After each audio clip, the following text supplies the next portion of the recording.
est en présence de François Bérize, le sous-préfet d'Arcachon, de Béatrice Birou, l'inspectrice d'académie, des maires et des élus locaux que Marie-Hélène Deségo, la présidente de la Cobas, et Yves Foulon, le maire d'Arcachon, ont posé ensemble ce matin la première pierre de la future école du Moulot. Les 66 élèves de cette école pourront ainsi la réintégrer dès la rentrée 2018.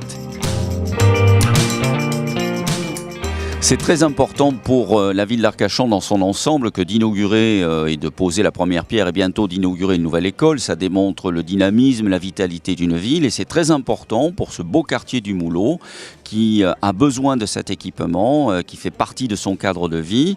Et nous allons avoir une belle école au service des enfants, au service des parents, au service des enseignants dans quelques mois.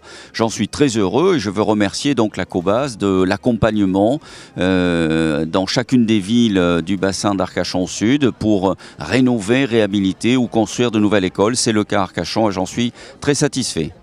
Ah, c'est que du bonheur, vraiment poser une pierre. Alors on n'a pas vraiment posé une pierre, elle est déjà, c'est une très grande pierre que cette école du Moulot, puisqu'elle a bien commencé déjà, le chantier est bien avancé, nous n'avons perdu absolument pas de temps et nous profitons de cet été indien là, dont nous bénéficions pour pouvoir avancer au maximum les travaux. Vraiment, c'est une belle école qui est bien intégrée, c'est une école de quartier.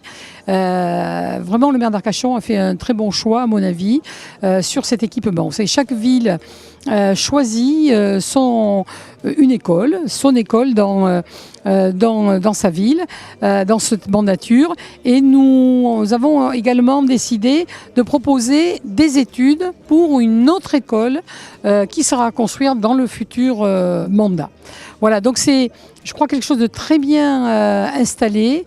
Ces écoles, ça fait des décennies maintenant que la Cobas, on n'est pas à l'an 1 des écoles modernes. C'est vraiment une des priorités qui a été affirmée dès le départ par l'ensemble des élus et les présidents successifs de l'agglomération. Et là, je pense que cette année, cette mandature fait que quand même on va investir plus de 18 millions d'euros. C'est pas rien sur toutes dépenses confondues dans ce domaine. C'est vraiment, ça montre vraiment que c'est pas un affichage d'une priorité, c'est une vraie priorité. Et tout ce qu'on fait pour nos jeunes, eh bien, on le fait pour l'avenir de ce territoire.